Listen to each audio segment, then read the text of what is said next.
अस्सलाम वालेकुम स्टूडेंट्स, कैसे हैं आप सब। उम्मीद करता हूँ कि आप सब खैरियत से होंगे। तो ये वीकली आउटलुक की वीडियो आप लोगों के साथ शेयर की जा रही है। ये वीडियो काफी ज्यादा इंपॉर्टेंट होने वाली है, तो आप लोगों ने इसे लास्ट तक देखना है। इस वीडियो के अंदर हम इस वीक के इंपॉर्टेंट फंडामेंटल इवेंट और न्यूज के बारे से डिस्कस करेंगे।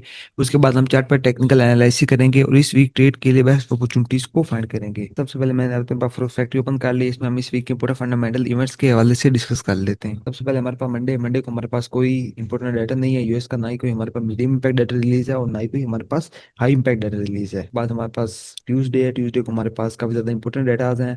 इसमें हमारे पास कोर पीपीआई पीपीआई का डाटा है। उसके बाद core retail sales and retail sales का डाटा है।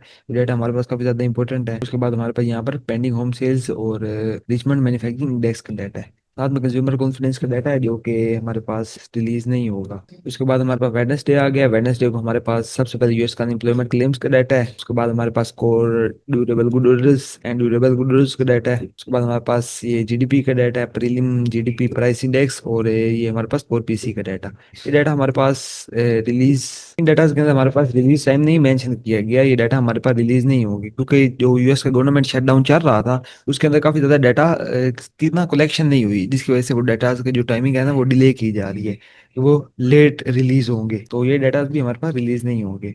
और आगे हमारे पास थर्सडे थर्सडे को हमारे पास यूएस का बैंक हॉलीडे है। उसके बाद फ्राइडे को भी हमारे पास कोई इंपॉर्टेंट डाटा नहीं है। ना यूएसटी का कोई हाई इम्पैक्ट डाटा रिलीज है और ना ही कोई मीडियम इम्पैक्ट डाटा रिलीज। इसी के साथ हमारा ये वीक एंड होता है। इस वीक के अंदर हमारे पास जो इंपॉर्टेंट फंडामेंटल हैं इवेंट्स हैं उसके अंदर कोर पीपीआई पीपीआई और रिटेल सेल्स वगैरह के डेटाज हैं हमारे पास। ये मैंने फेड वाई टूल ओपन कर लिया। फेड वाई टूल के हवाले से हम डिस्कस कर लेते हैं। अगर हम फेड वाच टूल के अंदर चेक करें तो हमारे पास जो अब दिसंबर के अंदर फेड की पॉलिसी मीटिंग होनी है उसके अंदर 71% प्रोबेबिलिटी है कि दिसंबर के अंदर एक रेट कट होगा और 29% प्रोबेबिलिटी है कि रेट कट नहीं होगा। 71% प्रोबेबिलिटी है कि दिसंबर के अंदर एक 25 बेसिस पॉइंट का रेट कट होगा। अगर हम इन रेट कट ओड्स को देखें तो ये एक दिन पहले ये हमारे पास ओड्स थे 39% प्रोबेबिलिटी थी कि दिसंबर की मीटिंग के अंदर रेट कट होगा। और अब ये रेट कट ओड्स पंप करके 71% तक आ गए हैं। उसकी ये रीजन है कि जो फेड के मेंबर्स थे उनकी डोविश स्पीच डोविश बातों की वजह से ये हमारे पास रेट कार्ड जो प्रोबेबिलिटी है उसके अंदर हमें एक बम्प देखने को मिला है। तो ये हमारे पास बुलिश है गोल्ड के लिए और बेरिश है डीएक्सवाई के लिए। तो ये थे हमारे पास इंपॉर्टेंट फंडामेंटल इवेंट्स। अब हम ऐसे करते हैं कि टेक चार्ट पर जाते हैं और टेक्निकल एनालाइसिस कर लेते हैं। ये मेरे पास डीएक्सवाई का चार्ट ओपन हो चुका है। वीकली टाइम फ्रेम मैंने ओपन कर लिया। वीकली टाइम फ्रेम अगर चेक करें तो वीकली टाइम फ्रेम के अंदर इस वीक की जो कैंडल क्लोज हुई है डीएक्सवाई के अंदर वो एक स्ट्रॉन्ग बुलिश मोमेंटम के साथ कैंडल क्लोज हुई है। अब साइड पर रिजेक्शन है, प्रीवियस वीक हाई स्वीप की है, बट ये जो कैंडल का मोमेंटम है ये हमें शो कर रहा है कि मार्केट इस वीक के अंदर हमें बाय का मोमेंटम शो कर सकती है। मार्केट बाय का मोमेंटम कंटिन्यू कर सकती है। अगर वीकली टाइम फ्रेम के मुताबिक मार्केट बाय साइड आती है तो यहाँ पे इस लेवल को मार्केट फिर अगेन से टारगेट कर सकती है वीकली के मुताबिक। वीकली के बाद हम डेली टाइम फ्रेम में आ गए। डेली टाइम फ्रेम को चेक करना, मार्केट ने हमने पहले प्रीवियस हाई को स्वीप किया तो उसके बाद अगेन से मार्केट इस हाई को स्वीप कर रही है। और यहाँ पे मार्केट ने दो डोजी कैंडल्स बनाई है यहाँ पे। अब मार्केट एक किस्म की रेंज कर रही है। तो अगर डेली टाइम फ्रेम को मुताबिक चेक करें तो डेली टाइम फ्रेम के अंदर अंदर अगर कैंडल इस लो के नीचे, ये जो हमारे पास प्रीवियस डोजी कैंडल है इसके लो के नीचे एक बेरिश कैंडल क्लोज होती है तो फिर हमारे पास सेलिंग कंफर्मेशन होगी। यहाँ पे हमारे पास मार्केट कोई इवनिंग स्टार पैटर्न बनाए या कोई हमारे पास स्कोप बनाए। आई स्वीप हो चुका है। अब यहाँ में मार्केट इस नीचे कैंडल क्लोजिंग करे और स्कोप कंफर्म करे तो फिर हमारे पास यहाँ पे सेलिंग कंफर्म होगी। अदरवाइज यहाँ से मार्केट बाय साइड जा सकती है, बाय का मोमेंटम अपना कंटिन्यू कर सकती है। उसके बाद H4 के अंदर आए तो H4 के अंदर चेक करें तो H4 के अंदर ये मैंने आपको सेलिंग जोन बताया था, नीचे से ये बाइंग जोन बताया था कि यहाँ से मार्केट रिट्रेसमेंट ले सकती है। लेकिन मार्केट ने यहाँ से अच्छी खासी रिट्रेसमेंट लिए। मार्केट के अंदर एक अच्छा यहाँ से पंप देखने को मिला। उसके बाद मैंने आपको दो जोन बताए थे। एक ये तो हमारे पास काफी रिस्की हो गया था क्योंकि मार्केट रेंज कर रही थी। उसके बाद सेकंड ये जोन जिसके ऊपर मार्केट खड़ी हुई है। H4 के अंदर करंटली चेक करें तो H4 के अंदर हमारे पास ये सिग्नरी बन रहा है। मार्केट जोन के अंदर है, मार्केट ने जोन को स्वीप करती है। अगर मार्केट अब इस लो के नीचे ये हमारे पास जो H4 का ये जो लो है इसके नीचे कैंडल क्लोजिंग करे तो रिट्रेसमेंट पर हम डीएक्सवाई को सेल साइड देखेंगे और डीएक्सवाई इसी के अकॉर्डिंग अपने structure wise sell side momentum continue करेगा। मार्केट यहाँ से हमें सेल कंफर्मेशन दे देती है। यहाँ पे हमारे पास ये लो ब्रेक हो जाता है। H1 के अंदर भी सेम हमारे पास सिग्नरी है। मार्केट ने अपना प्रीवियस हाई स्वीप की है। अब अगर मार्केट इस लो के नीचे कैंडल क्लोजिंग देती है तो रिट्रेसमेंट पर ऊपर से किसी और लो सप्लाई लेवल से हम सेल देख सकते हैं डीएक्सवाई में। आगे आने वाले दिनों में डीएक्सवाई में सेल का मोमेंटम पॉसिबल है। डीएक्सवाई में सेलिंग देखने को मिल सकती है हमें अगर मार्केट इस लो के नीचे कैंडल क्लोजिंग दे देती है। अगर मार्केट अप साइड में निकल जाती है अगेन से इस हाई को टारगेट कर लेती है तो वो फिर हमारे पास यहाँ पे ऊपर से कोई हमें लेवल देखना पड़ेगा। ऊपर चेक करें तो हमारे पास एक ये ओवरऑल लेवल पड़ा है, हमारे पास एक हाई पड़ा है। मार्केट इसे स्वीप करती है या ये जो हमारे पास सप्लाई लेवल है ये जो हमारे पास एक जोन है, ये ज्यादा कुछ स्ट्रॉन्ग तो नहीं है, बट अगर मार्केट यहाँ पे आती है तो यहाँ से मार्केट में सेल साइड रिट्रेसमेंट देखने को मिल सकती है। सेल साइड मार्केट यहाँ से अपना मोमेंटम कंटिन्यू कर सकती है। बाकी ये थे DXY के एनालिसिस। हम बस करते हैं कि ट्रक गोल्ड की तरफ चढ़ते हैं और गोल्ड को एनालाइज कर लेते हैं। ये गोल्ड का पेयर ओपन हो चुका है। पिछली वीकली एनालिसिस की वीडियो के अंदर जो मैंने आपको अपने एनालिसिस शेयर किए थे, उनके हवाले से थोड़ा सा डिस्कस कर लेते हैं और फिर अपने इस वीक के एनालिसिस भी कर लेते हैं। इसलिए वीकली एनालिसिस वीडियो के अंदर मैंने आपको जोन बताए थे, अपना गोल्ड पॉइंट ऑफ व्यू बताया था कि गोल्ड की मार्केट के अंदर सेलिंग देखने को मिल सकती है। ये हमारे पास एक सप्लाई लेवल था। मार्केट ने ओपनिंग के बाद यहाँ से अच्छा खासा ड्रॉप दिया, उसके बाद यहाँ पे मैंने नीचे आपको एक बाइंग लेवल बताया था। बाइंग लेवल पर मार्केट आई है तो यहाँ से तकरीबन आपको फर्स्ट स्टेप पर तकरीबन 450 प्लस टिप्स की मूव देखने को मिली है। उसके बाद अगर हम मजीद चेक करें तो मैंने आपको यहाँ पे नीचे से जोन बताया था। मैंने आपको बताया था कि मार्केट डाउन साइड आ सकती है, डाउन साइड अपना मोमेंटम कंटिन्यू कर सकती है। तो नीचे से मैंने आपको कुछ जोन बताया था जहाँ से अपना बाइक मोमेंटम मार्केट कंटिन्यू करेगी। मैंने आपको नीचे की जानिब ये कुछ जोन बताए थे। सबसे पहले हमारे पास ये जोन था जिसके वजह से मैंने आपको बताया था ये सपोर्ट लेवल भी है और यहाँ पे हमारे पास डिमांड लेवल भी है, तो ये हमारे पास काफी ज्यादा स्ट्रॉन्ग जोन है। उसके बाद सेकंड जोन मैंने आपको ये बताया था। इस जोन के अंदर चेक करें तो इस जोन के अंदर मार्केट आई है और मार्केट ने आने के बाद तकरीबन हमें $135 मानी 1300 प्लस पिप्स की मूव दी है। ये जोन हमारे पास काफी ज्यादा बेस्ट था। इसे एक हमें अच्छी मूव देखने को मिली है। उम्मीद करता हूँ कि जो मेंबर साथ साथ वीकली एनालिसिस और डेली एनालिसिस को फॉलो कर रहे होंगे और जो सेटअप बताए जाते हैं उसके ऊपर ट्रेड कर रहे होंगे, वो अच्छा प्रॉफिट जनरेट कर रहे हैं। 20 वीक के अपने एनालिसिस कर लेते हैं जी।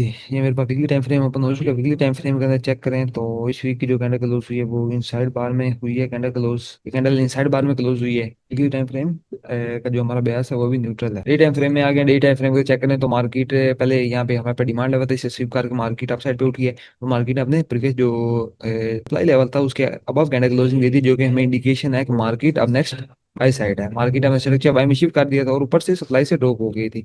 अब चेक करें तो मार्केट दोबारा से हमारे पास यहाँ पे एक D1 के ऑर्डर ब्लॉक लेवल पर आ गई थी। ऑर्डर ब्लॉक लेवल पर मार्केट ने यहाँ पे हमें बाइक कंफर्मेशन दी है, यहाँ पे सको बनाया है। तो बाद अगर हम मजीद चेक करें, जो फ्राइडे कैंडल क्लोज हुई है उसने अपने प्रीवियस कैंडल का जो लो है उसे स्वीप किया, उसकी लिक्विडिटी टेकन आउट करके एक रिजेक्शन कैंडल क्लोज की है, जो कि हमें इंडिकेट कर रही है कि जो मंडे का ब्यास है वो हमारे पास बुलिश हो सकता है। ये मार्केट को अगर हम चेक करें तो मार्केट इस ऑर्डर ब्लॉक लेवल पर रेंज कर रही है।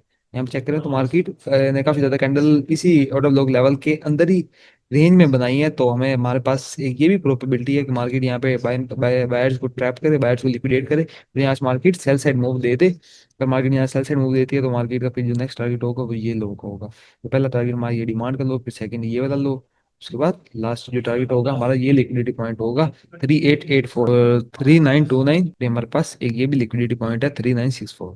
हमारे पास लिक्विडिटी पॉइंट्स है। मार्केट यहाँ से सेल साइड मोमेंटम अपना कंटिन्यू कर सकती है और ये भी हमारे पास सबसे पहला लिक्विडिटी पॉइंट होगा 3999 का। तो मार्केट हमें बाय का मोमेंटम दिखाती है। तो फोर के अंदर चेक करें तो H4 के अंदर मार्केट ने जो डबल लेवल डिमांड लेवल मैंने आपको बताया था उस लेवल से एक अच्छी बाई साइड हमें मूव एक पहले दी है। उसके बाद यहाँ पे मार्केट ने अपना ऊपर MSS कर दी।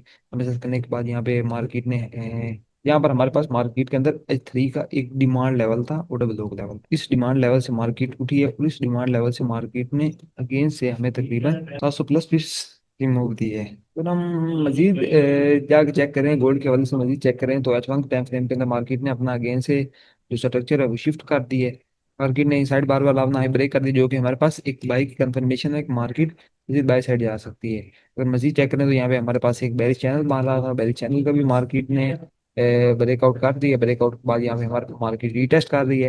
रीटेस्ट के ऊपर यहाँ पे हमारे पास बाई की मूव पॉसिबल है। H1 तो हमें करंटली बाई नजर आ रहा है। ये H1 का चेक करें तो हमारे पास एक ये ऑर्डर ब्लॉक है जहाँ से मार्केट अपना बाई को मोमेंटम कंटिन्यू कर सकती है। मजीद चेक करें तो यहाँ पर हमारे पास करंटली भी गोल्ड एक डिमांड लेवल पर खड़ा था जिसको मार्केट ने स्वीप कर दिया है। स्वीप करने के बाद अगर हम चेक करें छोटे टाइम फ्रेम में F45 में भी मार्केट ने यहाँ पे स्वीप किया। ये ऑर्डर ब्लॉक लेवल हमारे पास 30 में आ गए हैं। 30 के अंदर चेक करें तो 30 के अंदर हमारे पास ये लेवल बांधे हैं, एक ये लेवल बांधा है। अगर हम रिफाइंड करें तो हमारे पास ये ऑर्डर ब्लॉक बन रहा है। अगर हम इसे एक्सपेंड करें तो हमारे पास ये कंप्लीटली एक जोन बन रहा है बाइंग के लिए। तो ये हमारे पास एक बेस्ट बाइंग जोन बन रहा है। 15 का अगर चेक करें तो करंटली मार्केट एक सपोर्ट लेवल पर भी खड़ी है। ये हमारे पास एक किस्म का एक सपोर्ट लेवल है और इस साथ हमारे पास डिमांड का लो मार्केट ने स्वीप किया। तो यहाँ से आपको मार्केट की ओपनिंग होने के बाद भी बाइंग अपॉर्चुनिटी मिल सकती है। ये यहाँ पे मार्केट कंफर्मेशन पे F5 के अंदर MSS करे। MSS करने के बाद आपने जब मार्केट यहाँ पे F5 के अंदर शिफ्ट कर लेगी ओपनिंग के बाद, अगर बाय का मोमेंटम आपको मार्केट शो करे, यहाँ पे मार्केट MSS करने के बाद अगर यहाँ पे नीचे आती है M1 M3 को ब्लॉक से बाय का रिस्क ले सकते हैं। ये जो हमारे पास एंट्री होगी अपॉर्चुनिटी होगी काफी ज्यादा रिस्की होगी, बट ये मूव पॉसिबल है। मार्केट यहीं से ही अप साइड पे उठ जाए, अपना मूव मोमेंटम कंटिन्यू कर दे, कि अगर मार्केट यहाँ से डाउन साइड आती है तो डाउन साइड से यहाँ से आपको इस लेवल से, ये जो मैंने आपको लेवल बता दिया है, इस लेवल से आपको एक अच्छी बाइंग अपॉर्चुनिटी मिलेगी ये लेवल से। ये हमारे पास एक बेस्ट बाइंग जोन है। तो बस अगर हम अगर मार्केट यहाँ से ओपनिंग के बाद सेल से मोमेंटम शो कर आती है, ये जो हमारे पास ये जो प्रीवियस लो है, अगर इसके नीचे कैंडल क्लोजिंग कर देते फिर रिट्रेसमेंट पर हम सेल साइड देखेंगे एटलीस्ट इस पॉइंट तक, ये जो हमारे पास लिक्विडिटी पॉइंट है। तो ये थे हमारे गोल्ड के एनालिसिस। उम्मीद करता हूँ कि आप सब लोगों को ये वीडियो पसंद आई होगी। मिलते हैं जल्दी इंशाल्लाह एक नई वीडियो के साथ। अल्लाह हाफिज।